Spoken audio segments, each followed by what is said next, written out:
නිවසක් තිබෙනවා. අක්කර ගන්න ඉඩමක් තිබෙනවා. ඒක තමුන්නාංශ කියන තමුන්නාංශ නෙවෙයි කියලා. ජයකොඩි කියන ඌගේ නෙවෙයි කියලා. ඊට පස්සේ තිරුණඩේශන් කියන ඌගේ නෙවෙයි කියලා. ඒ නිසා කාටවත් අයිති නොවන මහ දේපලක් තිබෙනවා පවර ගන්න. හැබැයි මම අහන්නේ එකයි. එවැනි අහිතකර සුත්‍රජීවීන් සාම්පල් පරීක්ෂා කිරීමට පෙර ණයවර ලිපි නිකුත් කරේ කවුද? එහෙම කොහොමද කරන්නේ? LC එක ඕපන් කරේ කොහොමද? සාමාන්‍ය මේ අමාත්‍යවරු දන්නවා.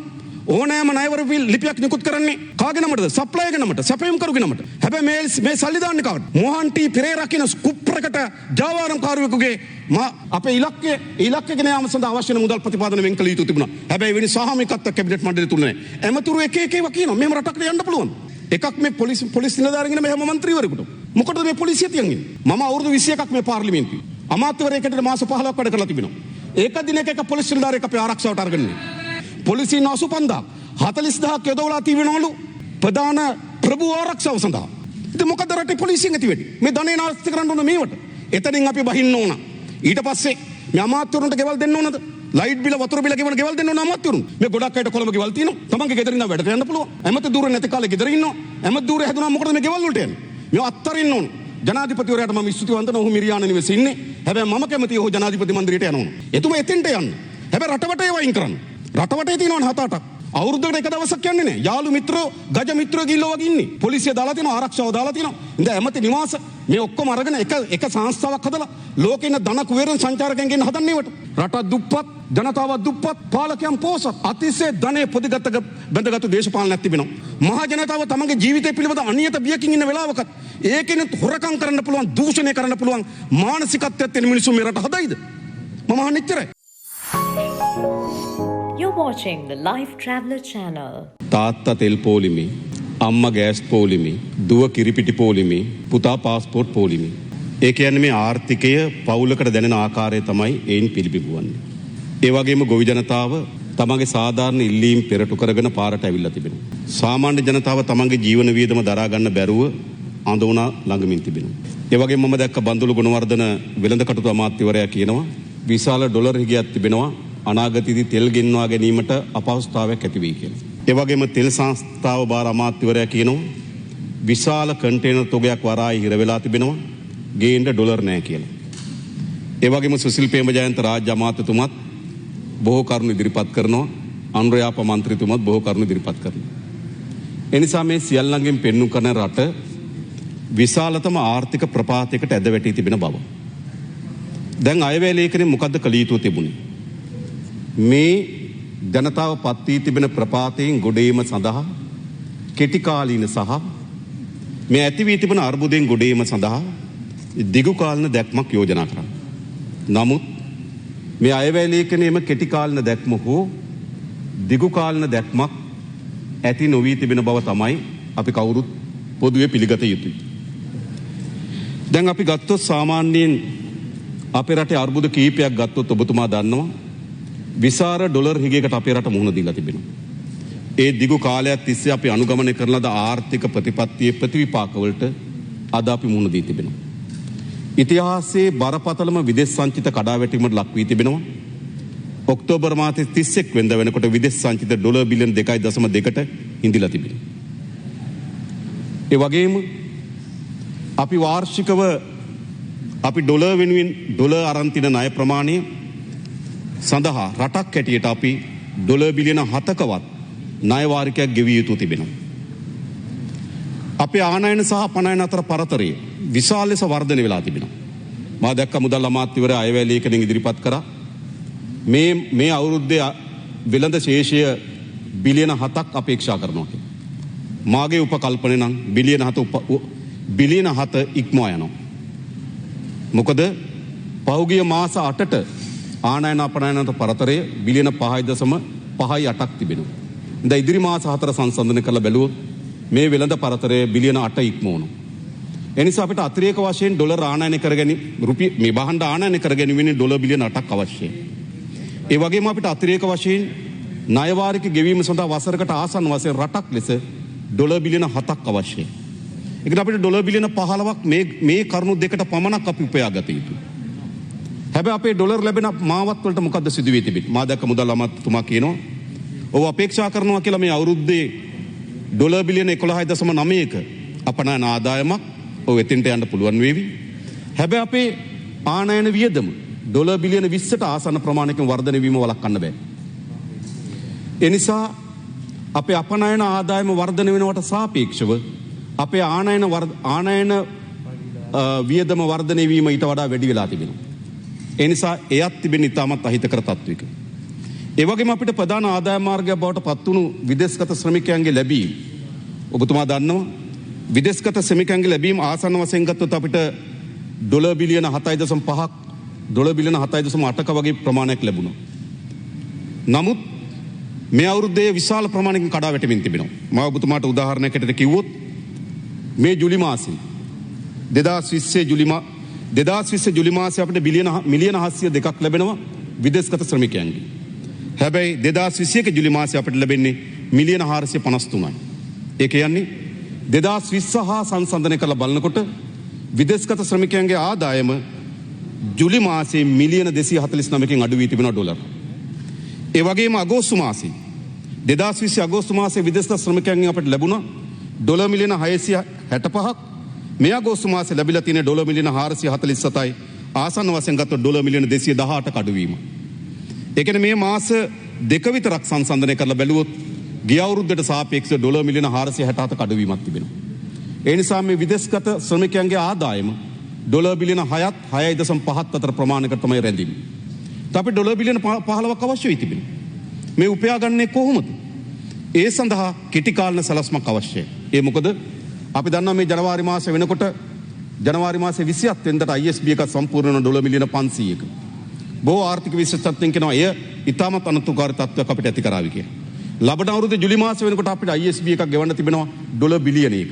සම්පූර්ණ වෙනවා ඩොලර් බිලියනක ISB එකක් ජාත්‍යන්තර සුරි බැඳුම් කරයක් අපි ලබන අවුරුදු ජුලි මාසෙ ගෙවිය යුතු තිබෙනවා. සාමාන්‍යයෙන් ගත්තොත් මාසෙකට ඩොලර් මිලියන 300ක වගේ ණය වාරිකයක් අපි ගෙවිය යුතු තිබෙනවා. ඒ නිසා ණය වලින් විශේෂම ඩොලර් වලින් හිඳුණු පතුලට වැටිච්ච ආර්ථිකයක් අද අපි හමුවේ තිබෙනවා. ඒ වගේම අපේ නිෂ්පාදන වේගයෙන් කඩා වැටෙමින් තිබෙනවා. කුසි කර්මාන්තය ගත්තොත් මම හිතන විශාලම අර්බුදයක් නිර්මාණය විය හැකියි.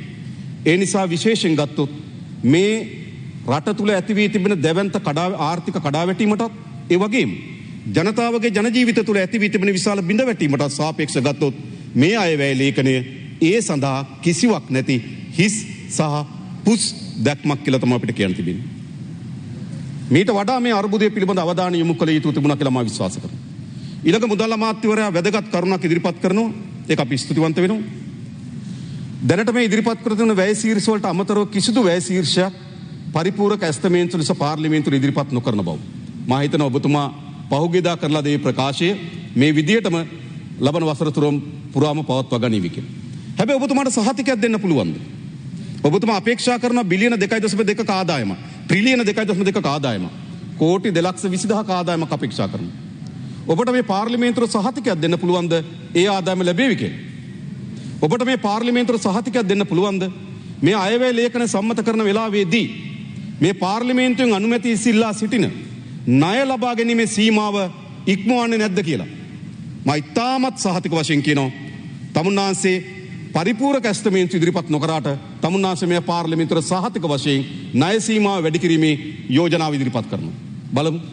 ගිය අවුරුද්දෙත් ඔබතුමාට මතක ඇති බිලියන 1919ක ආදායමක් අපේක්ෂා කරා.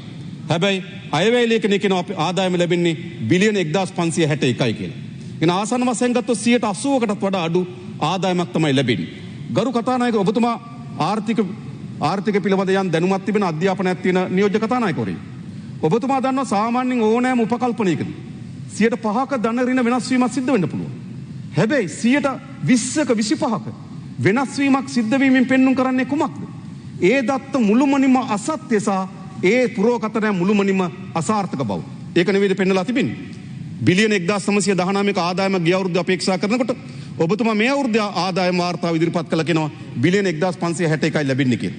ඒ වගේම ඔබතුමා මේ අවුරුද්දේදී කියනවා බිලියන 2200ක ආදායමක් ලැබෙනවා කියලා. ඔබට සහතිකයක් දිය හැකිද මේ පාර්ලිමේන්තුවට මේ ඉදිරිපත් කොට තිබෙන ණය සීමාව වැඩි නොකරන බව? කිසිසේත්ම සහතිකයක් දෙන්න බෑ. ජූලි අගෝස්තු වෙනකොට සහතික වශයෙන් මේ පාර්ලිමේන්තුව ඉදිරිපත් කරනවා යලි බිලියන 400ත් 600ත් අතර ප්‍රමාණකින් ණය සීමාව වැඩි කිරීම සඳහා. ඔබද හරිද මමද හරිද කියලා බලමු. ඒ නිසා ඒ වෙලේ ලේඛන යම් ප්‍රමාණයකට අපේ රටේ ආර්ථිකයත් අපේ රටේ පුරෝකථනවලත් සාධාරණ යථාර්ථවාදී පිළිඹුවක් විය යුතුයි. හැබැයි මා විශ්වාස කරනවා කිසිසේත්ම සාධාරණ සහ යථාර්ථවාදී පිළිඹුවක් මෙම අයවැය ලේඛනයේ සංඛ්‍යා දත්ත තුල නැහැ. ඒ විතරක් නෙවෙයි. ඔබතුමා අපේක්ෂා කරන මා දන්නේ නැහැ ඒක මා කියවපු ලේඛනයේ තිබුණේ බිලියන 19ක ආනයන ආදායමක් ඔබ ලබන අවුරුද්ද අපේක්ෂා කරනවා කියලා. 2022 අපනයන ආදායම. බිලියන 19ක අපනයන ආදායම. මේ අවුරුද්ද 11.9 තිබෙන්නේ. ඒක 19 දක්වා වැඩි කරන ඔබ විශ්වකර්මී. ඒ නිසා රටේ ජනතාව හැම වෙලාවෙම ප්‍රාර්ථනා කරනවා විශ්වකර්මය ඇවිල්ලා රට බේරයි කියලා. නේද? ඉන්ද්‍රජාලිකයෝ ඇවිල්ලා රට බේරයි කියලා. මන්ත්‍රකාරයෝ ඇවිල්ලා රට බේරයි කියලා. එහෙම රට බේරන්න බෑ. ඒ නිසා මම හිතනවා මේ 11.9ක අපනයන ආදායම බිලියන 19 දක්වා වැඩි කිරීමේ තමුන්වහන්සේගේ පුරෝකතනය මුළුමනින්ම යථාර්ථවාදී නොවන පුරෝකතනය. ඒ නිසා තමයි මම නැවත පෙන්눔 කරන්නේ. මේ අයවැය ලේඛනයේ කරුණු තුනක් තිබෙනවා අරුබුද. එක මේ අයවැය ලේඛන රටේ ජනතාව මේ මොහොතේ මුහුණ දී තිබෙන කෙටි කාලන ගැටලුවට කිසිදු විසඳුමක් නැහැ. අපේ රට මුහුණ දී තිබෙන දිගු කාලන ආර්ථික අර්බුදයන් ගෙනීම සඳහා දැක්මක් හෝ සැලැස්මක් නැහැ. තුන මේ අයවැය ලේඛනයේ සංඛ්‍යා දත්ත පුරෝකතනයන් මුළුමනින්ම යථාර්ථවාදී නොවන අසාර්ථක සහ අසත්‍ය ප්‍රකාශන ගැබ්වී තිබෙනවා. ඒ නිසා අපි මේ පාර්ලිමේන්තුවේ මේ අයවැය ලේඛන පිළිබඳව මේ සංඛ්‍යා දත්ත පිළිබඳව මේ අඩංගුම් පිළිබඳව අපි දීර්ඝ කාලයක් සාකච්ඡා කරලා තිබෙනවා. මා හිතන්නේ තවදුරටත් අයවැය ලේඛන සාකච්ඡා කිරීමට පමණක්වත් ප්‍රමාණවත් නොවන ලියවිලි බවට පත් වී තිබෙනවා. මේක ඇත්ත යථාර්ථයද මේ පාර්ලිමේන්තුවේ. අපි මොනතරම් අයවැය ලේඛනදී සංඛ්‍යා දත්තත් එක්ක කරන පොරබැදීම, සංඛ්‍යා දත්තත් එක්ක කරන විශ්ලේෂණය, සංඛ්‍යා දත්තත් එක්ක කරන පුරෝකතනය, සංඛ්‍යා දත්තත් එක්ක කරනු ලබන විග්‍රහයන් සියල්ල ගරු නියෝජක කතානායකතුමා අසාර්ථක විග්‍රහයන් බවට පත් වී තිබෙනවා. ඒ නිසා අයවැය ලේඛන ඉදිරිපත් කරනකොට ඉදිරිපත් කරන ලබන සංඛ්‍යා දත්තත් අයවැය ලේඛන අවුරුද්දක් ක්‍රියාත්මක වුණාට පසුව ඒ පිළිබඳ අතිකරන ලබන පසුවිපර මධ්‍යහ බැලුවොත් ඉතාමත් හාස්වතිම වෙනස් තත්වයක් මේ අයවැය ලේඛනුත් ඊට වඩා අමුතු තත්ත්වයක් උදා වේවි කියලා අපි බලාපොරොත්තු වෙන්නේ නැහැ. හැබැයි එකක් මේ අයවැය ලේඛන මේ රටේ ජනතාවට පෙන්눔 කරනවා. ඒ පෙන්눔 කරන්නේ අන් කවරක්වත් නෙවෙයි. මේ අයවැය ලේඛනේ මේ රටේ ජනතාවට ඉගෙන ගත යුතු පාඩමක් තිබෙනවා. ඒ පාඩම අන් කවරක්වත් නෙවෙයි. මෙතෙක් දිගු කාලයක් අනුගමනය කළ දේශපාලන සමාජීය ආර්ථික ප්‍රතිපත්තිය අපේ රටට පත් කළ හැකි ඉතාමත් විනාශකාරී ප්‍රපාතයට ඇද දමා ඇති බව. ඒක ඇත්ත. කවුරුත් මෙතන නැගිටලා අතෝසෝලා කාට හරි කියන්න පුළුවන්. අපි මේ ශේෂ්ත්‍ර වලින් අත්පත් කරගෙන තිබෙන වර්ධනය අපේ නිෂ්පාදනයේදී, අපේ ණයවලදී, අපේ ඩොලරයේදී, අපේ විදේශ සංචිතවලදී, අපේ ආනයන අපනයන වෙළඳපොළදී සාර්ථක තත්ත්වයක අත්පත් කරගෙන තිනවා කාට හරි කියන්න පුළුවන්. කියන්න බෑ. එනිසා මේ දිගු කාලන ආර්ථික ගමන දැවැන්ත ප්‍රපාතයකට අපේ රට හෙල්ලා තිබෙනවා. මේක ඉතාමත් සුන්දර රටක්. අපේ රටේ ජනතාව අතර ඉතාමත් සාමිකත්වයේ කුළු ගන්නවන්න පුළුවන් අධ්‍යාත්මයක් තිබෙන රටක්. ඉතාමත් වාසනාවන්ත රටක්. වර්ග කිලෝමීටර් 65610ක ගොඩබිමක්. ඒකට අනුවන වන පරිදි විවිධ දේශගුණේ කලාප තිබෙන රටක්. විශාල සම්පත් ප්‍රමාණයක් තිබෙන රටක්. රට වගේ අටගුණයක මහ මුහුදක් තියෙන රටක්. බුදු දහමෙන්, කිතුණු දහමෙන්, හින්දු දහමෙන්, ඉස්ලාම් ධර්මයෙන් පෝෂණය වුණු රටක්. ඒ වගේම සොයා නොගත් විශාල සම්පත් වලින් පිරුණු රාජ්‍යයක්. මේ රාජ්‍ය අපේ මව්බිම ඇයගේ ඉතිහාසයේ අසරණතාවයටම හෙළපු මව්බිමක් බවට පරිවර්තන වී තිබෙනවා. දශක ගණනාවක් තිස්සේ අපේ රටේ දූෂිත කණ්ඩායමට අපේ මව්බිම ග්‍රහණයට ලක් වෙලා තිබෙනවා. වරින් වර සාමීකව අපේ මාතෘභූමිය දූෂණයට ලක් කර තිබෙනවා. ඒ දූෂණයේ ප්‍රතිවිපාක ඈත ගම්වල ජීවත් වෙන ජනතාව කරපිට පටවා තිබෙනවා. මේක ඇත්ත යථාර්ථය. අපේ මව්බිම දශක ගණනාවක් සාමික දූෂණයට ලක් වෙච්ච මාතෘභූමියක් මේක. මේ මාතෘභූමිය ගොඩගත යුතු නැද්ද? එනිසා මේ මාතෘභූමිය ගොඩ ගැනීම සඳහා නව මාවතකට අපේ රට පරිවර්තනය කළ යුතුයි. එය හුදු අයවැය ලේඛනයෙන්, සංඛ්‍යා දත්ත වලින්, පාර්ලිමේන්තු ඔලුගෙඩි වලින්, 3-2 බලයෙන් ඒකෙන් නෙවෙයි ඒ කළ යුතු හේතුවන්නේ ගරු සභා නියෝජක කතානායකතුමනි. ඒ කළ යුතු හේතුවන්නේ අපේ රටේ තීරණාත්මක දේශපාලන පරිවර්තනයක් අවශ්‍යයි. මොකද්ද දේශපාලන පරිවර්තනය? අපේ රටේ මේ වෙලාගෙන තිබෙන දූෂිත දේශපාලනේ වෙනුවට අදූෂිත දේශපාලනයක් අපේ රට අවශ්‍යයි. මේ රට මෙවැනි ප්‍රපාතයකට හෙළීම සඳහා විශාල පංගුවක් මේ දූෂිත දේශපාලන විසින් ඉටු කොට තිබෙනවා. මා ස්තුතිවන්ත වෙන මුදල් අමාත්‍යවරයාට පළවෙනි වතාවට මා හිතන්නේ එක් දූෂිත ගනුදෙනුවක රුපියල් බිලියන 8.5 කෝටි 850ක් රඳවාගෙන තිබෙනවා. ඒ මහ භාණ්ඩාගාරයට බැර කිරීම සඳහා යෝජනාවක් ගෙන. බොහොම හොඳයි.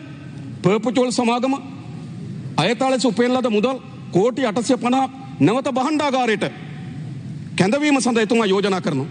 හැබැයි එතුමාට අමතක වෙනවා පැන්ඩෝරා පේපර්ස්. ඇය ඥාති දියණිය නිසාද මා දන්නේ නිරුපම රාජපක්ෂ. එතන තියෙන කෝටි 3500ක්. කොහේද මේ පිළිබඳ තමුන්වන්සේගේ ස්ථාවරය. ඒ වගේම තමුන්වන්සේ දන්නවා ලන්ඩන් වල එළිදර වුණා විශාල ගනුදෙනුවක්. අපේ රට එයාබස් මිලදී ගැනීම 2014 වසරේදී ඒ වෙලාව හිටපු එයාලංකේ සභාපතිවරයා කපිල එයාලංකේගේ ප්‍රධාන විධායක නිලධාරී කපිල චන්ද්‍රසේනගේ බිරිඳගේ account එකට $2 මිලියන 2ක් බැර වූ බව ප්‍රංශ එයාබස් සමාගමෙන් ඇතිතරම් තොරතුරු එකතු වී තිබෙනවා. හැබැයි තමුන්නාන්සේ ඒ යෝජනාව කරන්නේ නැහැ. ඒ වගේම තමුන්නාන්සේ සම්බන්ධ වී තිබෙන තමුන්නාන්සේට චෝදනාවක් එල්ල වී තිබෙන මල්වානි නිවසක් තිබෙනවා අක්කර ගන්න ඉඩමක් තිබෙනවා. ඒක තමුන්නාන්සේ කියන තමුන්නාන්සේ නෙවෙයි කියලා. ඊට පස්සේ කවුද මුදිත ජයකොඩි කියන ඔහුගේ නෙවෙයි කියලා. ඊට පස්සේ කිරුණඩේෂන් කියන ඔහුගේ නෙවෙයි කියලා. ඒ නිසා කාටවත් අයිති නැන මහ දේපලක් තිබෙනවා පවර ගන්න. සැබවින්ම අපේ රටේ මේ දූෂිත භාවයට පත් කර තිබෙන දේශපාලනේ උපයා ගන්නලද දේපල පවරා ගැනීම සඳහා අවංක චේතනාවක් තිබෙනවා නම් මේට වඩා බොහෝ දිශාවකට ඔබතුමාගේ යෝජනාවන් සහ ඔබතුමාගේ නිරීක්ෂණ ඉදිරිපත් විය යුතුයි කියලා මා කල්පනා කරනවා. එයි මේ රට විශාල දුප්පත් භාවයට පත් වී තිබෙනවා. ජනතාව එදා වේලා ආහාර වේලක් සපයා ගන්නේ කෙසේද කියලා කල්පනා කරමින් තිබෙනවා. දරුවට කිරි පැකට් අරන් දෙන්නේ කොහොමද? නිවසට ගෑස් සිලින්ඩරයක් අරන් එන්නේ කොහොමද? තමන්ගේ කුමර වගා කරන්න පොහොර ටිකක් ගන්නේ කොහොමද? තමන්ගේ දුවා දරුවන්ට නේද අර පිරිමැස්සෙන් යුතුව හෝ තුන් වේල කන්න දෙන්නේ කොහොමද කියලා විශාල අඳෝනාවක තිබෙනවා. හැබැයි රටක ජනතාව කෙසේ අඳෝනාවක තිබීති. රටේ පාලකයන් නෙමෙයි අඳෝනාවක ඉන්නවද? මා හිතන්නේ ලෝකේ දුප්පත් වුණු රටක් තිබෙනවා. දුප්පත් වුණු ජනතාවක් ඉන්නවා. හැබැයි පොහොසත් වුණු පාලකයන් ඉන්නවා. මේකයි සිදු වී තිබෙන්නේ. රට දුප්පත්, ජනතාව දුප්පත්, පාලකයන් පොහොසත්. අතිශය ධනෙ පොදිගත බඳගත් දේශපාලනයක් තිබෙනවා. අපේ රටේ ඉදිරි සංවර්ධන මාවතක් ගැන කල්පනා කරනවා. මේ දූෂිත දේශපාලනයක් පරාජයට පත් කළ යුතුයි. ඒ වෙනුවට අදූෂිත දේශපාලනයක් අපේ රට ස්ථාපිත කිරීමෙන් තොරව සංඛ්‍යා දත්ත පිළිබඳව, පුරෝකථනයන් පිළිබඳව, ඉලක්කම් පිළිබඳව මොන විග්‍රහයක් කරත් වැඩක් නැහැ. මා හිතනවා ගරු මුදල්ලා මාත්‍යතුමාට ඒ වෙනස කළ හැකිද? කරන්න බෑ. අපේ රටේ කොරෝනා වසංගත තත්ත්වය කියලා කියන ඉතාමත් නීරස පොදු ජනතාව මුහුණ දීපු ප්‍රශ්නයක්. හැමදෙනාම කම්පණයට පත් වුණා. හැමදෙනාම බියට පත් වුණා. හැමදෙනාම තමන්ගේ ජීවිත පිළිබඳ අනියත බියකට පත් වී තිබුණා. එවැනි සමාජ ව්‍යසනයක් වෙලාවේදී වංචාව ඒක ඇතුළට ගේන පාලකයන් ඇන්ටිජන් කිට් මිලදී ගැනීමේදී නිරෝධායනයේදී හෝටල් නිරෝධායනයේදී වංචාවන් සිදු වුණේ නැද්ද? ආණ්ඩු පක්ෂ මන්ත්‍රීවරු මේ පාර්ලිමේන්තුවේදී අපි කෙනෙක් පස්සකින් තිබන්නේ. එවැනි සමාජ ව්‍යසනයක් තිබෙන වෙලාවකත් මහා ජනතාව තමන්ගේ ජීවිතය පිළිබඳ අනියත බියකින් ඉන්න වෙලාවකත් ඒකෙනුත් හොරකම් කරන්න පුළුවන්, දූෂණය කරන්න පුළුවන් මානසිකත්වයක් තියෙන මිනිස්සු මේ රට හදයිද? මම අහන්නේ එච්චරයි. එය අදූෂිත දේශපාලන අපේ රටේ න්‍යාය පත්‍ර අංක 1 කරගන්නේ නැතුව මේ රට ඉදිරියට ගෙනියන්න බෑ. ඒ වගේම ඔබ දන්නවා මේ පොහොර ප්‍රශ්නේ. අද ගොවි ජනතාව විශාල ව්‍යසනයකට පත් වී තිබෙනවා.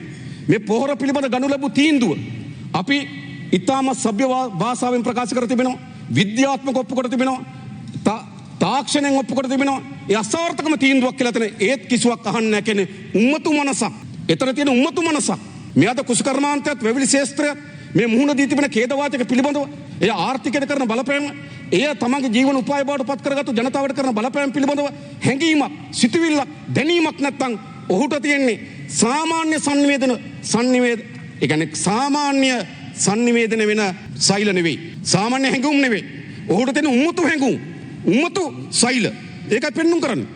දැන් කල්පනා කරලා බලන්න එවැනි ව්‍යසනයක් තිබෙන වෙලාවකදී මම අහන්නේ ගරු නියෝජක කතානායකතුමනි. සමත් වුණාද මේ පාලකයන් ඒ විසඳීම සඳහා ගනු ලැබූ ක්‍රියාමාර්ග දිස බලන්න.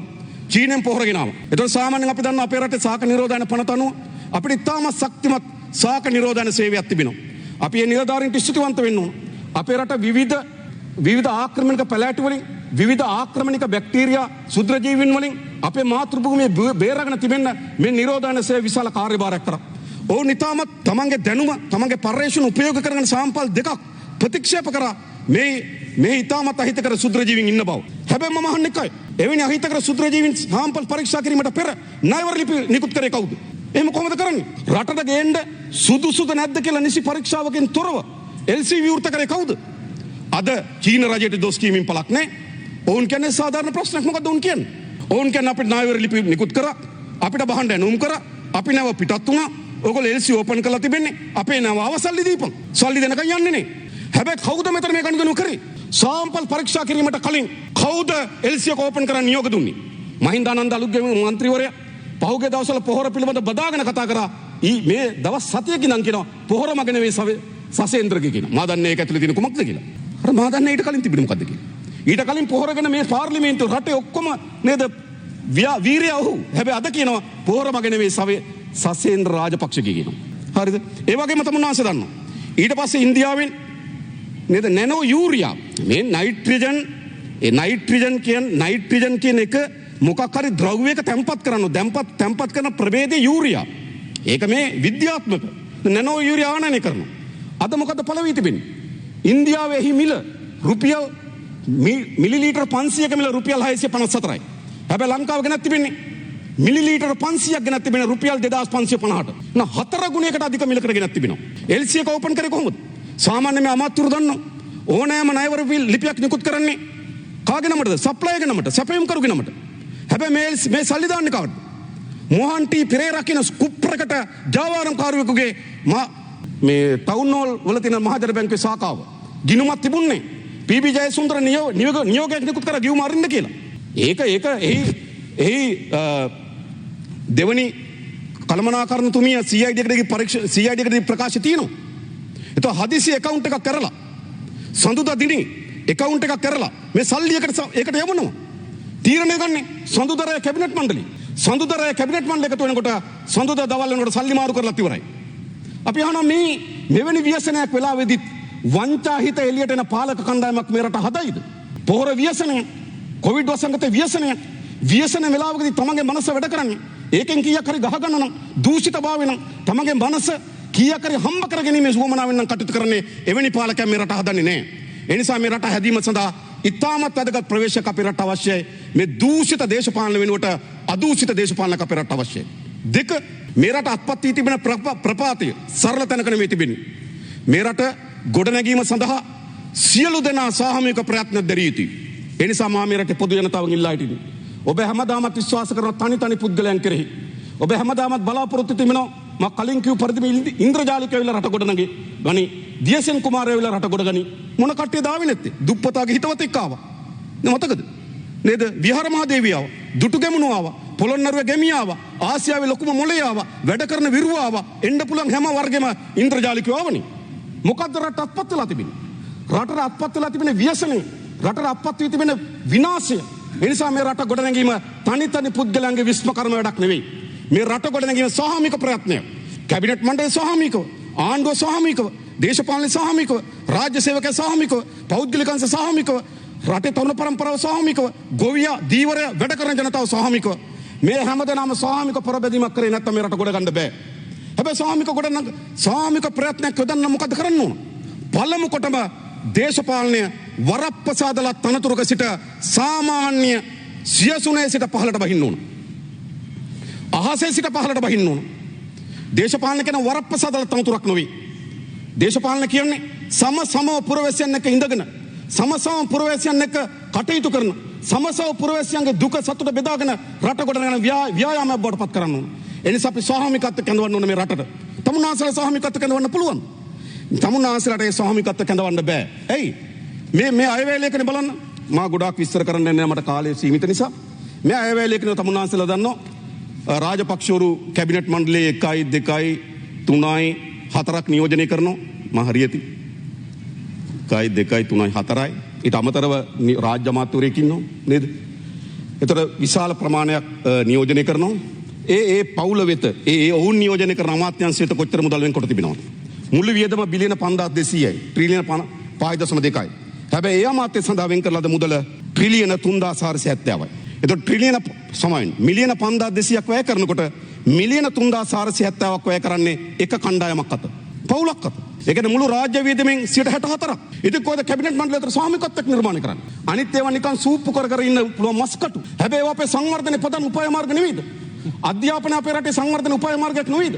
සෞඛ්‍ය අපේ රටේ සංවර්ධන උපාය මාර්ගයක් නෙවෙයිද? අපේ රටේ කුෂිකර්මාන්ත සංවර්ධන උපාය මාර්ගයක් නෙවෙයිද? ඒවා තමයි වැදගත් සංවර්ධන උපාය මාර්ග. දීවර අපේ රටේ සංවර්ධනයේ ප්‍රධාන වැඩ කොටස. ඒ නිසා වැඩ කොටස් වලට අනුව තමයි අපි මුදල් ප්‍රතිපාදනය වෙන් කළ යුතු තිබුණේ.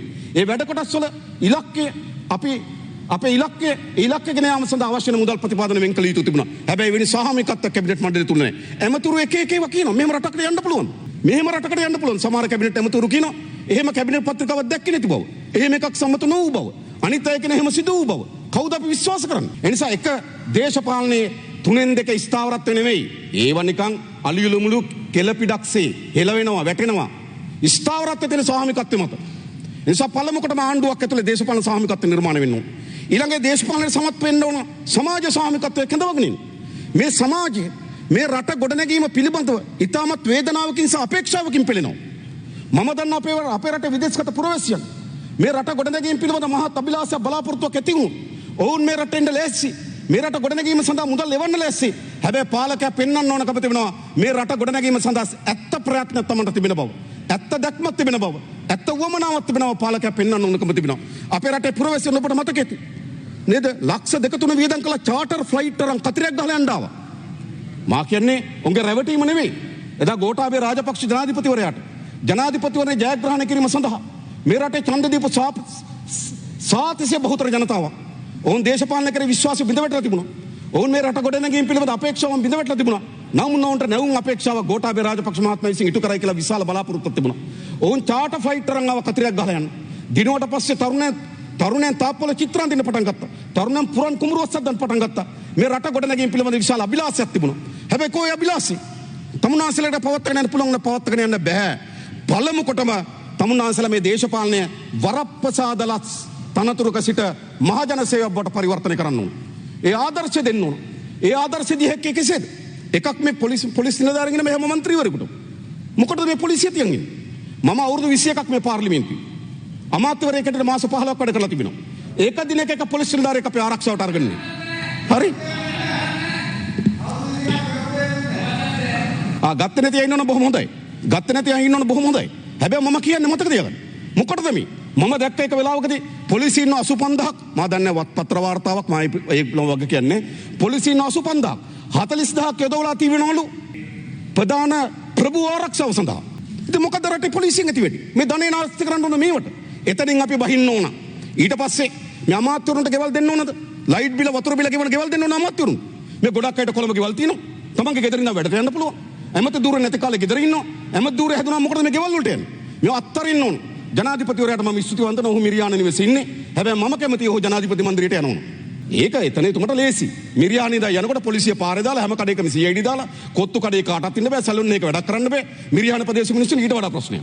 හරිද? මම දන්නවා. මගේ යාළුවෙක් ඉන්නවා. යාළුවෙක් ගෙදර මාසෙකට සැරයක් ගෙදර එනවා. ඇවිල්ලා අහනවා කවුද ඉන්නේ කියලා. ඒක වෙලාවක ඒ මහත්තයා කියලාද මම දන්න නිසා කියන්නේ දිනේෂ් ගුණවර්ධනතුමා. හරිද? එතුමා කියනවා මොකද්ද?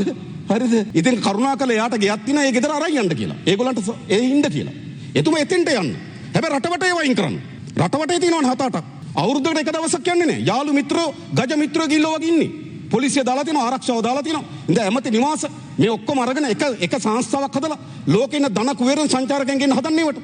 තමුන්නාන්සේ ලොකු විප්ලවීය පියවරක් ගත්තා. මොකද අමාත්‍යවරුන්ට ලීටර 5ක තෙල් අඩු කරලා. අනේ ඒ වගේ මේක වහන්න බෑ. හරිද? මම දන්නවා මට මතකයි ඉස්සර දුන්නේ ලක්ෂ 1.5ක් දුන්නා තෙල් ගහන්න. තෙල් මිල යනකොට ඔය කැබිනට් මණ්ඩලෙම තීරණයක් ගත්තා. මේක නෙවෙයි කලින් කැබිනට් මණ්ඩලෙම තීරණයක් ගත්තා. සල්ලි වලින් නෙවෙයි තෙල් වලින් දෙනවා කියන. ඒතර කොච්චර තෙල් ගණන් ගියත් ඇමතිවරුන්ට ප්‍රශ්නයක් නෑ. ඉස්සර දුන්නේ ලක්ෂ 1.5ක තෙල් දුන්නා. ඒතර ලක්ෂ 1.5ට සරිලන තෙල් තමයි හම්බ වෙන්නේ.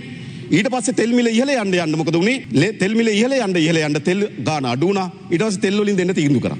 අන්න එහෙමයි බෙදාගන්නේ. ඒ නිසා මේ දේශපාලනයේ වරප්‍රසාදල තනතුරක සිට බිමට බහින්න පොදු ප්‍රවේශයන් එක කරට කර හිටමින් සාමික මේ රට ගොඩනගන්න පුළුවන් කියන පණිවිඩය දෙන්න.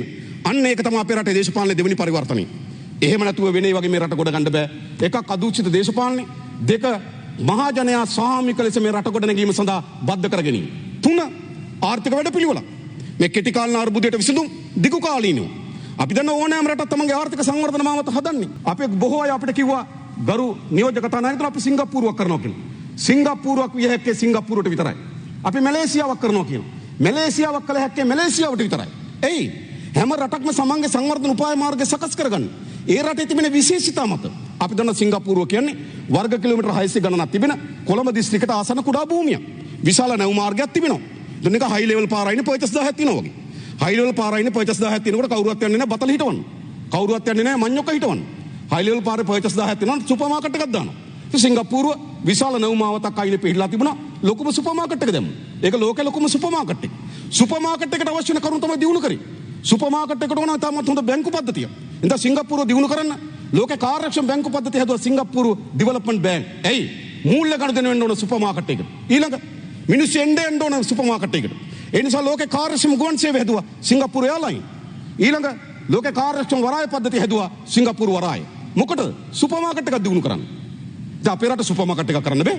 ඒ නිසා ඕනෑම රටක් තමන්ගේ ආර්ථික උපාය මාර්ගය තෝරන්නේ. ඒ රටේ පිහිටීම, ඒ රටේ සම්පත්, ඒ රටේ මානව සම්පත, ලෝක දේශපාලනය, ඒ රටේ ශිෂ්ටාචාරය ගොඩනගන ආකාරය. කොහොමද අපේ රටේ ශිෂ්ටාචාරය ගොඩනගන්නේ? ඒක වැදගත්. ඒ නිසා අපේ රට ගොඩනගන ඕන. අපේ රටේ පිහිටීම අතිශය වැදගත්. අපි කවුරුත් දන්නවා. ප්‍රධාන මුහුදු මාර්ග 4ක් අපේ රටේ ආසන්නෙන් පිහිටලා තිබෙනවා. එකක් ඕස්ට්‍රේලියාවට, යුරෝපෙට, ඈත පෙරදිග රටවල්, ඉන්දියාව. මේකේ වසරකට නැව් 36000ක් ගමන් කරනවා. මේකේ ලෝක වෙළඳාමෙන් 30%ක භාණ්ඩ ප්‍රමාණය වෙන මේ කලාපී. ඒ නිසා ඉතාමත් වැදගත් තැනක අපේ රට පිහිටා තිබෙනවා. ඒ නිසා අපේ රටේ ආර්ථික වැදගත්ම මධ්‍යස්ථානය නාවික කර්මාන්තය ප්‍රතිනවගත කිරීම. ඒක තමයි වැදගත්ම ශේෂ්ත්‍රය. අපි ඒ සඳහා සංවර්ධන උපාය මාර්ග සකස් කරා. ඒ අපිට වඩා වුන් දන්නවා. ඒ නිසා තමයි චීනය වරාය වලත්පත් කරගන්නේ. ඒ නිසා තමයි ඉන්දියාව වරාය වලත්පත් කරගන්නේ. ඒ නිසා තමයි අද තමුන්නාන්සේලා වරාය අධිකාරිය සතුව තිබෙන ලොජිස්ටික් සේවා, ඒ කියන්නේ පහසුකම් සේවා සැපීමේ ආයිතිය චීනය සමාගමට ලබා දීම සඳහා අක්කර 13ක භූමියක් දෙන්න යෝජනා කරලා තිබෙනවා. ඔබතුමාට විනාඩි 5ක් තියෙනවා. ඔව්, මාව සංකරණය නිසා.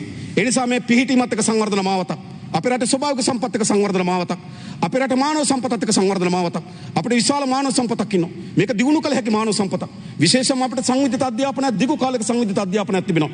මීතුරා මහරහතන් වහන්සේගේ ආගමනයත් එක්ක අපිට සංස්කෘතියක් ආවා, අධ්‍යාපනයක් ආවා, ඒකට ආර්ථික රටාවක් ආවා. ඒ මත ගොඩනැගුණු මහා ලෝකයේ විශ්වකර්ම නිර්මාණය කරන්න පුළුවන් මහා දැනුම සම්භාරයක් තියෙන ජනපජාවක් ඉන්නවා. මේ ජනපජාව දියුණු කරන්න මේක තමයි අපේ සම්පත. අපිට තෙල් නෑ, අපිට ගෑස් නෑ, අපිට ගල්ලංගුරු නෑ, අපිට රත්තරන් නිදි නෑ, අපිට තුත්තලංග නිදි නෑ, අපිට තඹ නිදි නෑ. ඒවා තමයි ලෝකේ වාණිජ සම්පත්. අපිට තියෙන ලොකුම සම්පත මානව සම්පත. ඒ නිසා අපේ ආර්ථිකයේ වැඩිම පංගුව යොදන්න ඕනේ මේ මානව සම්පත සංවර්ධනය කරන්න. මානව සම්පත සංවර්ධනය කරන්න මොනවද? එක අධ්‍යාපනය, වැඩිම බර තබන්න ඕන අධ්‍යාපනය. දෙක සෞඛ්‍ය, නිරෝගී සම්පන්න ජීවිතය. තුන ක්‍රීඩාව. අපේ ක්‍රීඩාවේ කොතනද ඉන්නේ අද අපි? පහුගිය ඔලිම්පික් වල බැලුවොත් රටවල් 85ක් කුමක් හෝ පදක්කමක් ගන්නවා. අපේ දරුවෝ ගණනාවක් සහභාගී වුණා. ඒ දරුවන්ගේ වැඩි ප්‍රමාණයක් සහභාගී වුණේ වයිට් කාඩ් එකකින්, අපිට ලැබෙන විශේෂ වරප්‍රසාදකින්, පරිසාදන මට්ටම සම්පූර්ණ කරලා නෙවෙයි. අපේ කිසි දරුවෙකුට මූලික වටෙන් උඩට යන්න බැරි වුණා. අපි එහෙම අසරණ වෙච්ච රටක්ද? ඒ නිසා අපිට ක්‍රීඩා සැලැස්ම කොහොමද? අපේ මානව සම්පත් දියුණු කරන්න අධ්‍යාපනය, සෞඛ්‍ය, ක්‍රීඩාව ප්‍රමුඛ කරගත්තු මානව සම්පත් දියුණු කිරීමේ සංවර්ධන මාවතකට අපි යන්න ඕන. ඊළඟ ලෝක දේශපාලනය අපි ක්‍රමානුකූල ගරු නියෝජක කතානතෙන් චීන ගුලට රිංගුවා. වේගෙන් රිංගුවට වඩා සල්ලි දීලා ගුලට ඇදලා ගත්තා. චීන සමාගම් විසින් අපේ රටේ නායකයන්ට සල්ලි දීලා චීන ගුලට ඇදලා ගත්තා. අද ලෝකේ බල ගැටුමේ ප්‍රධාන පාපන්දු පිටියේ බල ගැටුමේ විශාලතම දඩබිම් බවට ශ්‍රී ලංකාව පත් වී තිබෙනවා. අද මොකද්ද අපේ රට වෙලා තිබෙන්නේ? හම්බන්තොට වරායේ චීන නම්, කොළඹ ජැති චීන නම්, පෝට් සිටියේ චීන නම්, අක්කර 13ක් දෙනවා නම් චීනට ලොජිස්ටික් කර්මාන්ත පවත්වාගෙන වරාය අධිකාරියෙන් ඒ චීන පංගුව. ඊට ප්‍රතිපක්ෂව බටහිර ජැටිය ඉන්දියාවට, තෙල් ටැංකි සංකීර්ණ ඉන්දියාවට, ත්‍රිකුණමල ජැටිය ඉන්දියාවට, ලෝකේ බල තුනනේ පැතිකඩ අපි ලංකාව භූමියට ගෙනාවා. ඒ අනුව තමයි කෙරවලපිටිය බලාගාරය ඇමරිකාවට, කෙළවරපිටිය බලාගාරයේ ඒක නම් අපි මුදල් ඇමතුමා සතුටු වෙනවා ඇති. හරිද? කෙරවලපිටිය බලාගාරය ඇමරිකාවට, එහි නල පද්ධතිය ඇමරිකාවට, එහි ගබඩා සංකීර්ණ ඇමරිකාවට, ගෑස් සැපයීම ඇමරිකාවට. කල්පනා කරලා බලන්න. මොකද්ද වෙලා තිබෙන්නේ? ලෝකයේ අද බල ගැටුමක් තිබෙනවා. එහි විශාල ආර්ථික ගැටුමක් තිබෙනවා. ඒ වෙළඳපොළ ගැටුමක් තිබෙනවා. වෙළඳපොළ බෙදා ගැනීම පිළිබඳ ගැටුමක් තිබෙනවා. ලෝකේ මහ බලවත් රාජ්‍යයන් ඒ ගැටුමට ලෝකේ අවතීර්ණ වී තිබෙනවා. අපේ වැරදි විදේශ ප්‍රතිපත්තියකට වඩා අපේ වැරදි ආර්ථික ප්‍රතිපත්තිය චීන සමාගම් විසින් අපේ නායකයන් මිලදී අරගෙන ක්‍රමානුකූල අපේ රටේ ආර්ථිකයත් අපේ රටේ දේශපාලනයත් චීන ගුලාස්සට ගෙනිච්චා. ඒකේ ප්‍රතිවිපාක අද අපි භුක්ති විඳින්න තිබෙනවා. ඒ නිසා ලෝක දේශපාලන සැලකිල්ලක් කරගත්තු ආර්ථික උපාය මාර්ගයක් අපි සංවර්ධනය කරන්න ඕන. ඊළඟ අපේ රටේ ශිෂ්ටාචාරය ඕනෑම රටක් කල්පනා කරන්නේ ඒ රට ගොඩනැගුණේ කොහොමද? අපේ රටේ ගොඩනැගුණේ කොහොමද? අපි දන්නවා යුරෝපයේ කාර්මිකකරණය උනේ නිකන් නෙවෙයි. ඔවුන්ට ස්වභාවිකවම සීත ඍතුවක් තිබෙනවා. විශාල සීත කාලයක් තිබෙනවා. ඔවුන්ට ඕන වුණා රස්නේ ඕන වෙනවා. ඒ නිසා ගල්ලංගුරු ඕන වෙනවා. ඔවුන් ගල්ලංගුරු කර්මාන්තය ආරම්භ කරනවා. ඉස්සලා පතල් කර්මාන්තය තමයි යුරෝපයේ ප්‍රධාන කර්මාන්ත. ඒක තමයි වාස්ප එන්ජින් එක හොයාගන්නේ. ඒක තමයි විද්‍යුතය හොයාගන්නේ. ඒක තමයි රසදිය හොයාගන්නේ. ඔවුන් කාර්මිකකරණයෙන් ඉස්සරහට එනවා. හැබැයි අපි එහෙම ගියේ නෑ. අපේ ශිෂ්ටාචාරය එහෙම නෙවෙයි. අපේ ශිෂ්ටාචාරය කොහොමද වෙන්නේ? අපේ ශිෂ්ටාචාරය ගොඩනගන්නේ කලාවේ අසබඩ මල්ලතෝය අසබඩ අනුරාධ ග්‍රාම විජිත ග්‍රාම අපේ කුෂ්කර්මාන්ත පදනම් වෙච්ච තමයි අපේ ශිෂ්ටාචාරය ගොඩනගන්නේ. ඒ නිසා තමයි අපි ආදිත මිතුන් මිත්තන් වැව් 32000ක් හැදුවේ. ඒ වගේ මතක තියාගන්න. ඒ වැව් 32000 හදනකොට අපේ ආදිතම කිසිදු මුතුන් මිත්තෙක් මධ්‍ය කඳුකරේ වැහුව දුවේ නැහැ. අපි හැමදාමත් කරපු දේ තමයි මධ්‍ය කඳුකරේ සංරක්ෂණය කරා. මධ්‍ය කඳුකරේ ආරක්ෂා කරා. ඒක වනලැබ ආරක්ෂා කරා. ඉස්සර අලිහිටිය වීලි කලාපේ මධ්‍ය කඳුකරේ අර සුද්දා හෝටන් තැනදී අලි 108ක් ඝාතනය කරු බව කියනවා. ඒ කියන්නේ අලිහිටිය කොහෙද? අලිහිටිය මධ්‍ය කඳුකරේ. අපි මොකද කරේ? මධ්‍ය කඳුකරේ ආරක්ෂා කරලා ඒ රූරා ගලන ගංගා තැන්නෙන් හරස් කරා. අංගම් මැඩිල වේල්ල බැඳා. මිනිපේ වේල්ල බැඳා. බැඳලා අපි උඩට වතුර ගත්තා. අපේ මොකද කරේ? පැරණි රජදරුව අපේ මධ්‍ය කඳුකරේ හදවත වගේ ආරක්ෂා කරා. වර්තමාන රජදරුව කරපු දේ තමයි මධ්‍ය කඳුකරේ විනාශ කරා. අපේ සුළුව මධ්‍ය පරිමාණ වැව් පද්ධතිය විනාශ කරා. වැව් 32000 තිබු රටක් අද ඉතුරුලා තියෙන වැව් 14000යි. ඒකෙන් වැව් 12000ක් අභාවයට යමින් තිබෙනවා. අපේ ශිෂ්ටාචාරයේ ගොඩනැගුණේ පදනම මේක. ඒ නිසා තමයි ලෝකේ වාස්ප එන්ජින් එක හොයාගන්නකොට අපි බිසෝකට හොයාගන්නවා. ලෝකේ විද්‍යුතය හොයාගන්නකොට අපි මඩසොර හොයාගන්නවා. ලෝකේ කාර්මික නිෂ්පාදනය කරනකොට අපි කලාවේ විඳන් 30 දක්වා 70ක් 100ක් අංගලකට බැස්මත් සහිත යෝධයල නිර්මාණය කරනවා. අපේ ශිෂ්ටාචාරය ඒක. ඒ නිසා අපේ ශිෂ්ටාචාරයේ පංගුවක් අපේ ආර්ථිකය නියෝජනය කරන්න ඕන. ඒ ශිෂ්ටාචාරය වළක්වන්න බැරි විදිහටම අපේ ගැමි කුසකර්මාන්ත මත බදනම් වෙච්ච ශිෂ්ටාචාරය. ඒ නිසා අපේ ග්‍රාමීය ජනතාවගේ ජීවිත උසස් කරන්න කුසකර්මාන්ත මාවසන් කරනවා ගරු මන්ත්‍රීතුමා නියෝජක තානායකතුමා. ග්‍රාමීය ජනතාවගේ ජීවිත උසස් කරන්න නම් ඔවුන්ගේ ප්‍රධාන ආර්ථික ප්‍රභේය කුසකර්මාන්තය වී නිෂ්පාදන ලාභ ලබන්නේ නැතුව එළවලු නිෂ්පාදන ලාභ ලබන්නේ නැතුව කුඩා තේවත ලාභ ලබන්නේ නැතුව කුඩා කුරුඳුවත ලාභ ලබන්නේ නැතුව ගම්මිරිස්සොත් එනසල්වත ලාභ ලබන්නේ නැතුව ඔවුන්ගේ ජීවන තත්ත්ව උසස් කරන්න බෑ. ඒ නිසා අපේ ශිෂ්ටාචාරය මත පදනම් වෙනවා නම් කුසකර්මාන්ත අපේ රටේ ආර්ථික විශාල පංගුවක්. හැබැයි තමුන්නාන්සේලා ඒ ඉතාමත් වැදගත් පංගුවට හෙනයක් මතක තබා ගන්න. තමුන්නාන්සේලාද හෙනයක් මේ කුසකර්මාන්තය ඇති කළ තියෙන තත්ත්වයට. ගරු නියෝජක කතානායකතුමනි අපේ රටේ මොන ගොවියද මොන කාලෙද තමන්ට වගා කරන්න අවශ්‍ය පහසුකම් දෙන්න කියලා පාරට බැස්සි. අද ගොවි ජනතාව පාරට බැලලා කෑ ගාලා කියන මුකුත් නෙමෙයි. තමන් මේ වගා බීම අස්වද්දන්න ලෑස්ති. රටට බත සපයන්න ලෑස්ති. කරුණාකරලා අපිට අවශ්‍ය පහසුකම් ටික දෙන්න කියලා. ඒ පිළිබඳව අවධානය යොමු නොකරන අයවැය ලේඛනකින් අපිට ඇති ඵලයකින් ගරු නියෝජක කතානායකතුමනි ඒ නිසා අවසාන වශයෙන් මා කියන්නේ මේ අයවැය ලේඛනින් අපිට පෙන්눔 කරන්න කවරක්වත් නෙවෙයි අපේ රට මෙතෙක් ගමන් කර තිබෙන මාවත අසාර්ථක මාවතක් බවටත් මේ මාවත වෙනස් කිරීම සඳහා මේ රටේ පුරවැසියන්ට බල කර සිටින මඟ පෙන්වන අයවැය ලේඛනය බවට ප්‍රකාශ කරමින් මම නතර වෙනවා. බොහොම ස්තුතියි ගරු නියෝජක කතානායකතුමනි මේ අවස්ථාව ලබා දුන්නාට. You're watching the Life Traveler channel.